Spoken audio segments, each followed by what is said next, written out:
नमस्कार दोस्तों, मैं मनोज मुसाफिर साहू नेशनल आवाज यूट्यूब चैनल पर आप सभी का स्वागत करता हूं। आप सभी को मालूम है कि बिहार के विधानसभा चुनाव में सिर्फ 7 महीने बाकी हैं और 7 महीने से पहले आज फिर से नीतीश कुमार के मंत्रिमंडल में विस्तार किया गया और मंत्रिमंडल विस्तार करते समय 7 विधायकों को मंत्री पद की शपथ दिलाई गई। उन 7 विधायकों में से जो पिछड़े समाज के थे, अति पिछड़े समाज के थे और सवर्ण समाज के थे, इन तीनों लोगों को सहभागिता मिली। पिछड़े समाज से 2 विधायक मंत्री बने हैं, अति पिछड़े समाज से भी 2 विधायक मंत्री बने हैं, जबकि सवर्ण समाज से 3 विधायक को मंत्री बनाया गया। कुल मिलाकर 7 विधायक मंत्री बने हैं। आप सभी को मालूम है कि बिहार विधानसभा में नीतीश कुमार और भाजपा की गठबंधन की सरकार है।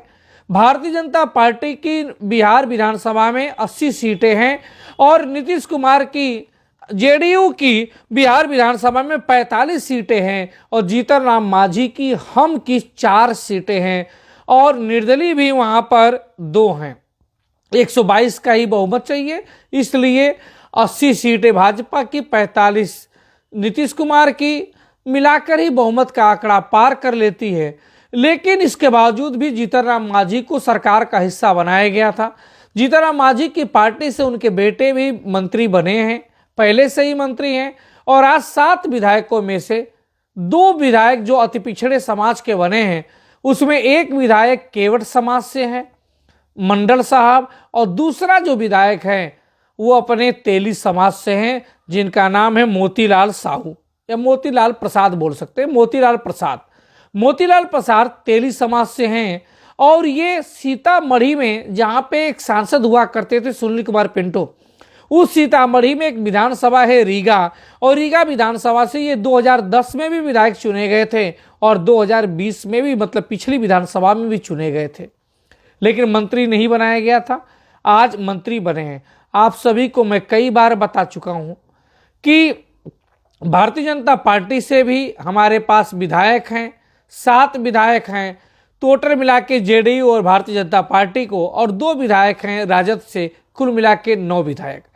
अब उस 9 विधायक में से 2 तो लालू जी की पार्टी से हैं, 7 जो गठबंधन से हैं नीतीश कुमार से और बीजेपी से, उसमें से एक विधायक मोतीलाल प्रसाद जो रहने वाले विधानसभा रीगा के हैं, उनको मंत्री बनाया गया। उस मंत्री बनाने के पीछे का कॉन्सेप्ट समझिए आप। कॉन्सेप्ट ये है कि मैं लगातार पिछले कुछ समय से नेशनल आवाज के माध्यम से आवाज उठा रहा हूं कि उत्तर प्रदेश में मात्र 1 विधायक है, उसके बावजूद भी उसको राज्य मंत्री बनाया गया, लेकिन बिहार विधानसभा में 9 विधायक होने के बाद भी एक भी मंत्री पद क्यों नहीं बनाया गया। ये सवाल पिछले कई बार से मैं उठा रहा हूं। अभी विगत कुछ दिनों से, पिछले 1 महीने में देखेंगे तो 3-4 वीडियो में मैंने ये आवाज उठाई। ये आवाज निश्चित रूप से पहुंचती है सत्ता के गलियारों तक।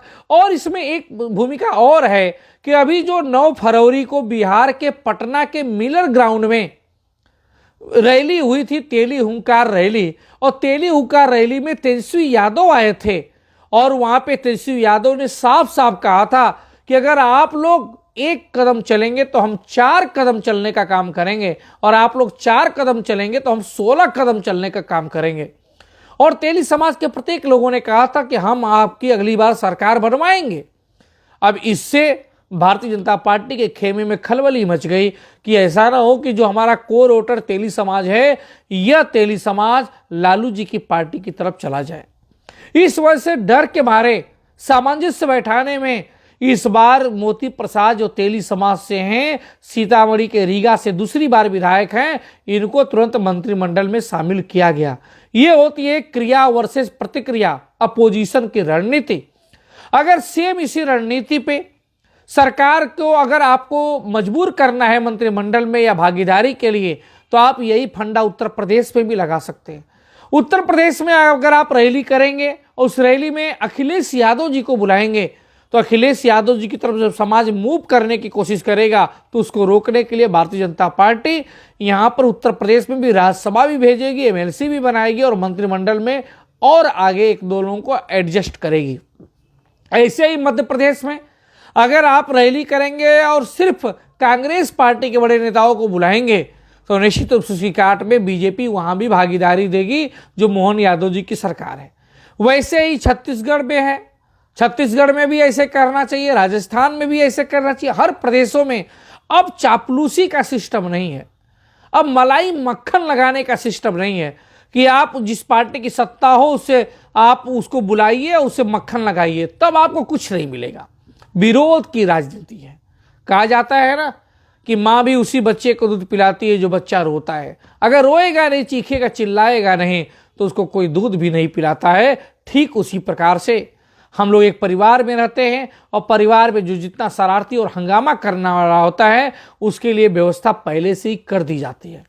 अगर आप शिथिल बने रहेंगे, शांत बने रहेंगे, चापलूसी करते रहेंगे, दलाली करते रहेंगे, पीछे पीछे घूमते रहेंगे, फोटो से ही सिर्फ खुश होते रहेंगे, तो आपको कुछ नहीं मिलने वाला है। अगर आपको मिलना चाहता है तो जैसे बिहार में तेली हुंकार रैली हुई थी और नेशनल आवाज के माध्यम से मैंने कई बार आवाज उठाई, इन दोनों के परिणाम स्वरूप वहां पे तेली समाज की भागीदारी मिली और पहले विधायक को मंत्रिमंडल में शामिल किया गया, क्योंकि 9 विधायक होते हुए भी मंत्रिमंडल में शामिल अभी तक बिहार में नहीं किया गया था।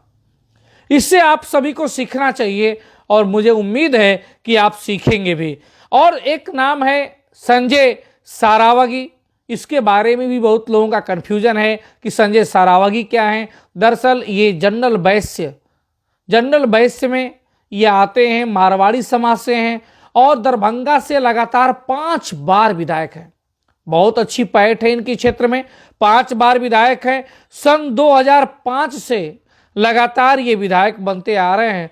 अच्छी बात है, बहुत मेहनती हैं और उनकी पैठ भी वैश्य समाज में अच्छी है और विधायक बनते आ रहे हैं। लेकिन ये मारवाड़ी समाज से हैं, इनका जनरल का सर्टिफिकेट है, अति पिछड़े का सर्टिफिकेट नहीं है। बिहार में हम तेली अति पिछड़े में आते हैं और संजय सारावगी जी अति पिछड़े में नहीं हैं, लेकिन हाँ वैश्य में हैं वो। अगर अति पिछड़े में बात करें, तेली में बात करें तो मोतीलाल प्रसाद जी हैं।